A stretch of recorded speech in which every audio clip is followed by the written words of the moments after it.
Tourist tossed 8 feet into the air by charging bison at Yellowstone National Park. Imagine, Yellowstone National like Park the witnessed a safest, most terrifying comforting wildlife sounds in the encounter world. when Oh, a like a tourist was campfire violently attacked by crashing. a Yeah, charging exactly. A bison, campfire, sending him maybe nearly some 8 feet bacon into the sizzling on air a before griddle. he Right. crashed And you have back this to the ground. grandfather Now we laughing are with his diving young into grandson every detail and on every just this unanswered question bright, on our AI perfect summer podcast. morning. It's the quintessential picture of relaxation. It really is.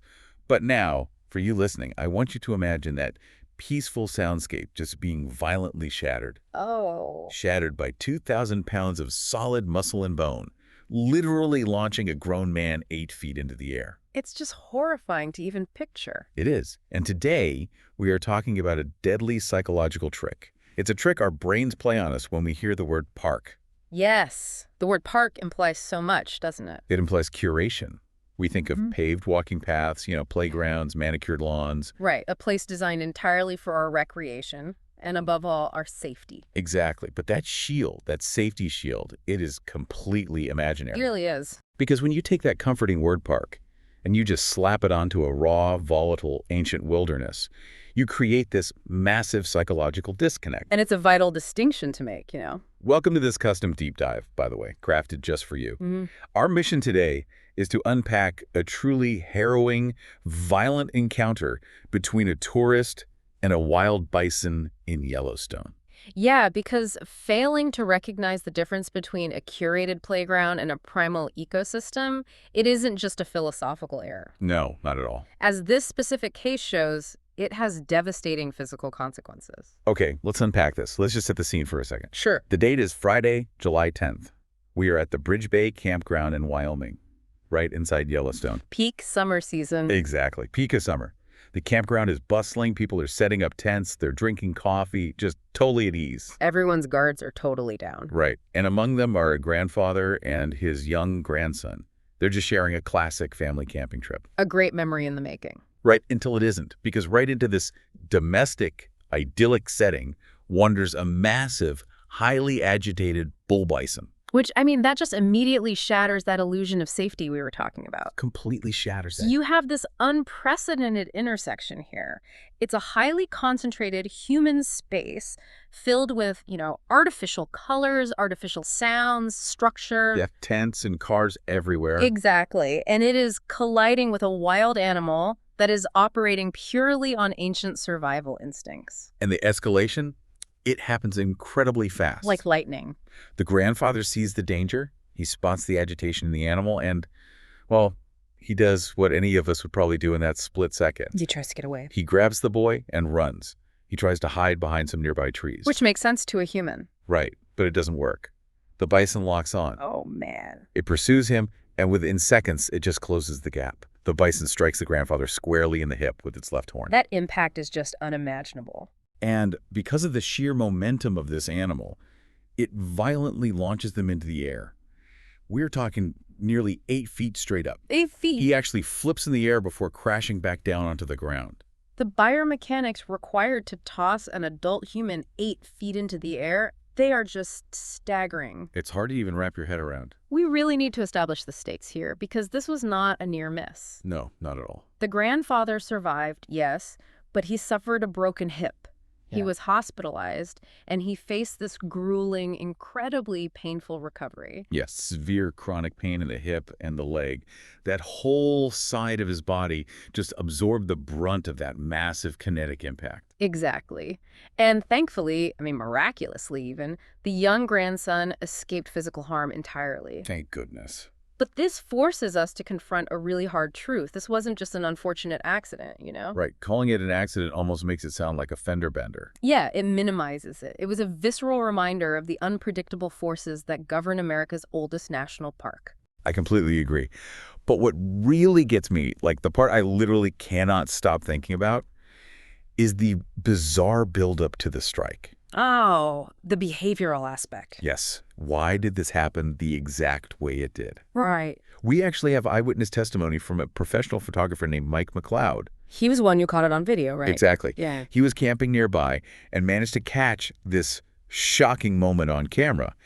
And McLeod reported that the bison didn't just wander in peacefully, grazing on clover, and then suddenly get startled by a dropped pan or something. No, it was already agitated. Right. It entered the campground, already displaying highly aggressive behavior, is charging at parked vehicles, Wow. is charging at trees, just actively rushing at anything in its path. From a behavioral ecology standpoint, that is a massive red flag. I mean, I would think so. Yeah, that is an animal experiencing a profound state of distress. Okay, distress. Right. It is operating on pure fight-or-flight adrenaline in an environment filled with unfamiliar static obstacles. Meaning our SUVs, our brightly colored nylon tents. Exactly. And us, we are the obstacle. Right. And when the grandfather was thrown, McLeod and several bystanders actually rushed toward the animal. Which is incredibly brave. Unbelievably brave. They started shouting loudly, waving their arms to distract it. To pull its attention away. Yeah, and they managed to scare it away just long enough for emergency responders to reach the injured man. Thank goodness for that. But here is the thing that left McLeod completely puzzled. And keep in mind, he is an experienced wildlife observer. Right. He knows what he's looking at. Exactly. There were other visitors who were physically closer to the bison when it charged. Oh, really? Yeah. Yet the bull bypassed them completely. It singled out the grandfather and grandson who were actively trying to retreat. It went right past the closest people. Yes. McLeod stated that, to him, the bison appeared to be actively looking for a confrontation and just unexpectedly chose them. Looking for a confrontation. Right. But I have to push back on that. Okay, how so? Are we just projecting human emotions onto this animal? Does a wild bison actually walk into a campground looking for a bar fight? What's fascinating here is how our brains desperately want to assign a human narrative to animal behavior. We really do. We want it to make human sense. Exactly. We want there to be a logical motive, right? A villainous intent, or even just a geometric rule like the closest person is the first target. But wildlife behavior does not follow human logic. Not at all. The bison doesn't have a mental tape measure. It's not doing the math on who is 20 feet away versus 30 feet away. Right. But if it isn't proximity and it isn't this desire for a bar fight confrontation, what is the actual mechanical trigger? We have to look at how a bison processes the world mechanically and biologically. Okay. You are right to reject the bar fight analogy. Biologically, this animal is likely experiencing a severe threat response. A threat response to what? To the environment. And this could be potentially amplified by rutting season, mating season, which dramatically spikes their testosterone. Oh, that makes sense. A hormone spike. Exactly. Now think about their sensory input. Bison have eyes on the sides of their heads. Right, like most prey animals. Yes. It gives them excellent panoramic vision to spot predators sneaking up on them. But it gives them terribly poor depth perception straight ahead. Wait, so when it looks forward, it can't easily tell how far away things are. Precisely. Wow. Now put that animal in a crowded campground. Right. It is boxed in by metal vehicles reflecting the sun. It sees brightly colored tents flapping unpredictably in the wind. And to a bison, what does a flapping tent look like? Its brain might interpret those as solid canyon walls literally closing in on it. Oh, wow. So it feels trapped. Highly trapped. And then add the smells. It is smelling campfires, bug spray, hot dogs. Just a wall of unnatural smells. Completely overwhelming its olfactory senses. When an animal that is built like a biological tank experiences sensory overload, its fight or flight mechanism is heavily weighted toward fight. Because it's too big to just hide. Right. It doesn't want a confrontation. It wants to obliterate the obstacles trapping it. That paints such a different picture. It's not malice at all. It's panic. Pure panic. And if, like a deer panics, its instinct is to dart into the brush and disappear. Right. But when a bison panics, its defensive instinct is to just bulldoze whatever's in front of it. Exactly. Which brings up the trigger itself. Why the grandfather? Yeah, why him and not the people closer? Movement. In a state of hyperarousal, the bison's visual cortex is highly attuned to sudden motion. So the grandfather grabbing his grandson. Yes, grabbing his grandson and darting for the trees. While completely logical for a human, it likely triggered the bison's predatory chase instinct. Because they suddenly moved fast. Exactly. The specific angle of their retreat or just that sudden burst of movement signaled threat or target to an already overloaded nervous system. That is so wild. The unpredictability isn't a glitch in the animal's behavior. The unpredictability is the defining feature of the danger. That makes complete sense. We apply human logic to a wild animal, and that is exactly what gets us hurt. Yep. Which leads us to the physical reality of the situation. Because if this animal's biological wiring decides you are the obstacle it needs to clear, what exactly is a human body absorbing when a bison makes that choice? You are absorbing the impact of one of the most formidable land mammals in North America. Here's where it gets really interesting, because the stats on these animals are absolutely jaw-dropping. They really are. We are talking about adult bulls that can weigh up to 2,000 pounds. Right, that is 900 kilograms. And they can run at speeds approaching 35 miles per hour. Or 56 kilometers per hour. Which is significantly faster than any human can sprint. You cannot outrun them. So for you listening, I really want you to visualize this. Imagine a compact car driving toward you down a residential street at 35 miles an hour. Yeah, just barreling at you. You wouldn't try to outsprint a car? You certainly wouldn't turn your back on it to take a selfie. No, you'd get out of the street. Exactly. Much less a compact car equipped with massive horns that can independently track your movements and adjust its path just to hit you. It is a biological freight train. That's the perfect way to put it. But what is truly terrifying isn't just the top speed or the raw weight. What is it? It's the biomechanics of how they are built. Have you ever noticed the massive hump on a bison's back? Yeah, they look so top-heavy. It almost looks like a camel's hump, just sort of stored fat. Right, and that is a very common misconception. It's not fat. No, that hump is almost entirely composed of pure muscle. You're kidding. Nope. It's pure muscle supported by these elongated neural spines on their vertebrae. Okay, so what does that muscle do? That massive block of muscle operates as the anchor and pivot point for their enormous head. Oh, wow. Yeah. It allows them to use their head like a snowplow during the winter to reach grass under the snow. Right. But in a defensive situation, it turns their skull and horns into a hypermobile battering ram. A battering ram powered by a back full of muscle. Exactly. And combined with relatively spindly legs that allow for rapid pivoting, they can turn on a dime. So they aren't clumsy. Not at all. They don't corner like a truck, they corner like a sports car. Okay, that completely changes the visual for me. A 2,000-pound sports car with a battering ram attached to the front. Precisely. And this is exactly why park officials have established such strict, non-negotiable safety guidelines. They exist for a reason. The rules clearly state that visitors must remain at least 25 yards. That's 23 meters away from bison at all times. And realistically, 25 yards is the bare minimum. Really? Yeah, when you calculate the math, a bison running at 35 miles an hour can cover 25 yards in about 1.5 seconds. 1.5 seconds. Yeah. Human reaction time barely registers before the animal is literally on top of you. Which makes you wonder, if you're sitting at a picnic table, by the time your brain processes, oh, the bison is charging. It has already closed half the distance. That is terrifying. It is. This is why the park guidelines explicitly warn against approaching wildlife for photographs or allowing them to wander too close to your campsite. Right. But this raises an important question, I think. What's that? Why do smart, well-meaning people routinely underestimate these animals? That is the big question. We see tourists constantly turning their backs on a 2,000-pound beast to get a selfie. Why is our human threat assessment so broken here? I genuinely don't get it. Are we just conditioned by zoos?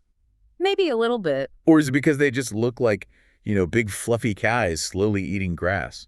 Yes. It is the fluffy cow illusion, absolutely. Fluffy cow illusion, I love that. It's true, though. The serene visual of a grazing herbivore creates a profoundly false sense of security. Because they just look so chill. Right.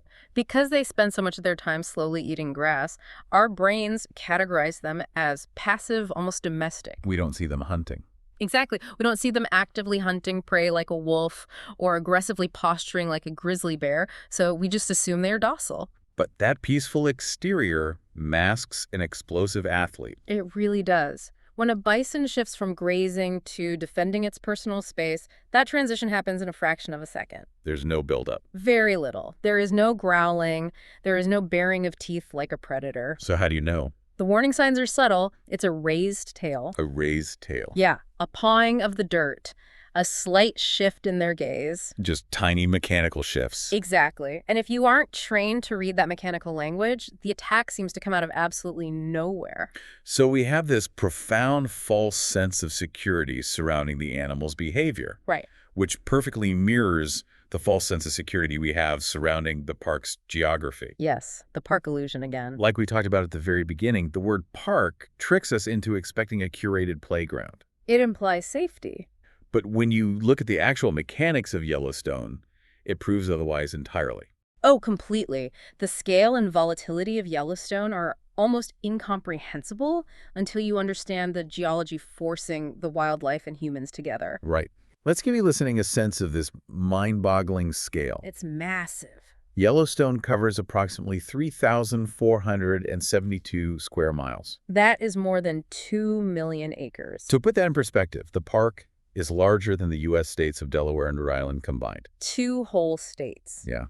It is a massive, sprawling wilderness that spans across 3 different state lines. Yes.